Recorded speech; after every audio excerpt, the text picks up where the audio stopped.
Once upon a time, there was a small village named Mbali. It was surrounded by a great forest, full of tall trees, flowing rivers, and singing birds. The people of the village lived happily.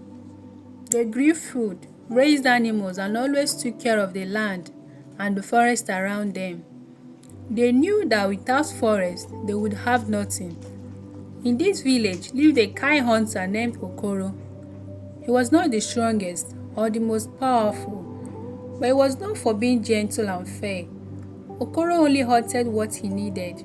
He always made sure to thank the forest for what it gave him. One evening, as the sun began to set, Okoro sat by his fire, sharpening his spear. The night was peaceful, but then something strange caught his attention. From deep in the forest, he heard a beautiful song. It was like the wind was singing. The sound was soft, sweet, and peaceful. Okoro stood up, curious about the music. He followed the sound, moving quietly through the village, past the huts, and deeper into the trees. The song became louder. And the air felt full of magic. Finally, Okoro came to a clearing, and there he saw the source of the beautiful sound. It was a bird, but not just any bird. This bird had feathers that shimmered and changed colors, just like the sky at sunset. The bird looked at Okoro with wise eyes. The bird softly said to Okoro, "You have come to listen to my song, hunter, but I need you to listen carefully to something more important." Okoro was amazed. He had never seen a bird like this before. He knelt down to listen carefully. Okoro responded, "So you can talk?" The bird said calmly, "Yes, I can. I am Naya, the guardian of this forest. But the forest is in danger. There is a sickness spreading through the land, and it comes from greed. People from far away have come into the forest, taking more than they need, hurting the land, and making the animals suffer." Okoro felt a weight in his heart. He loved the forest, and he could not let it suffer. Naya said, "The only way to stop this is to reach the mountain of echoes. There, I can use a magic stone to heal the land. But the journey is not easy. We must travel together through the dangerous places. Will you help me?" Okoro nodded without hesitation. He couldn't say no. The forest had given him so much, and now it needed him. "I will help you, Naya. Together we will save the forest." And so the two of them, the hunter and the bird, set out on their journey. The days passed as Okoro and Naya walked through the thick forest. Naya perched on his shoulder, guiding him, telling him stories of the trees, animals, and the land. Okoro listened carefully, learning more about the world around him. One afternoon, they came to a wide, fast river. It was called the River of Trials. The water rushed so quickly that it was dangerous. There was no bridge, no way to cross except to swim or walk through. Okoro stopped and looked at the river. The water looked deep and cold for a moment. Doubt filled his heart. Could he really make it across? But Naya spoke softly to him. Naya calmly said, "The river tears the heart. It will make you doubt yourself. But remember, you are strong. Move forward, one step at a time. Do not be afraid." Okoro took a deep breath, looked at the rushing water, and then stepped in. The cold water hit his legs, and the current pushed against him. But he did not stop. He stepped carefully, one foot in front of the other. The water grew deeper, and Okoro began to hear strange voices. The river, with low echoing voice, said, "Why do you go on, hunter?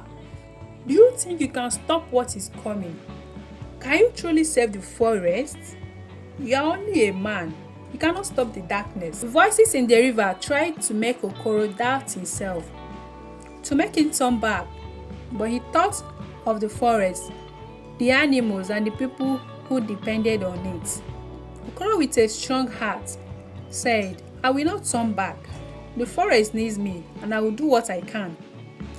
And with that, the river seemed to just calm a little. The voices quieted.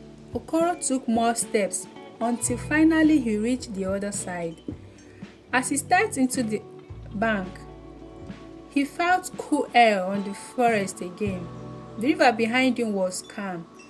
Naya proudly said, You have passed the first test, Okoro. You did not give in to fear. You stayed true to your purpose. Okoro smiled. They were closer to the mountain of echoes now, but the journey was far from over. A few days later, they came to a large dark forest. This part of the forest felt different. The trees were tall and thick, blocking out the light. The air was heavy, like something important was about to happen. As they walked deeper, a figure appeared in front of them. It was a spirit, glowing in dim light. The spirit was tall and his face was wise, filled with ancient knowledge. The spirit, with a deep voice, said, You have crossed the river, but now you must face a different test. Okoro stood still, his hand on his spear. He wasn't sure what to expect. The spirit said, I am the spirit of the forest. I have seen many come and go. If you wish to pass, you must answer my riddle.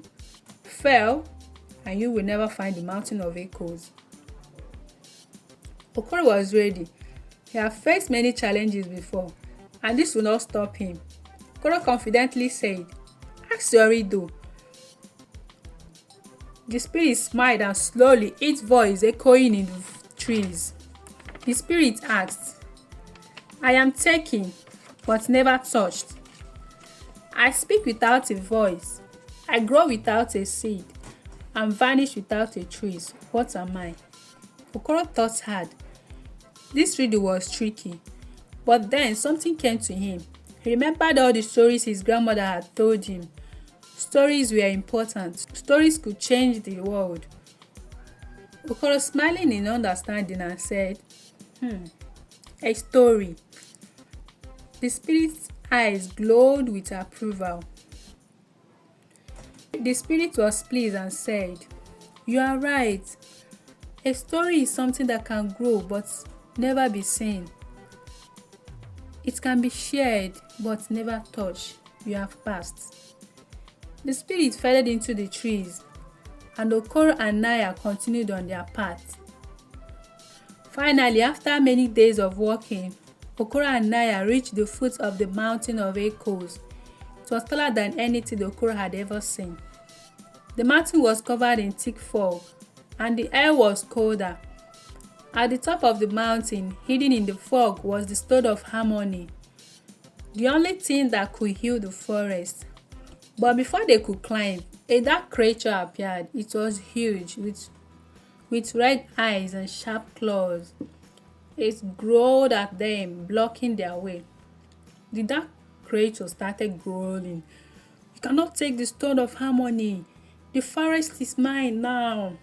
Okoro stood tall, holding his spear. He was ready to protect the forest no matter what. Okoro bravely said, The forest belongs to the land, to the animals, and to the people. I will stop you. The creature lunged at him, but Naya flew up, distracting it with her bright feathers.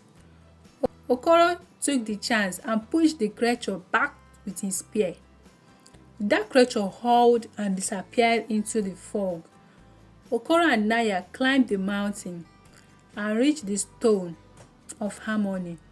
When Okoro touched it, the stone glowed brightly, and the darkness that had covered the forest slowly began to lift.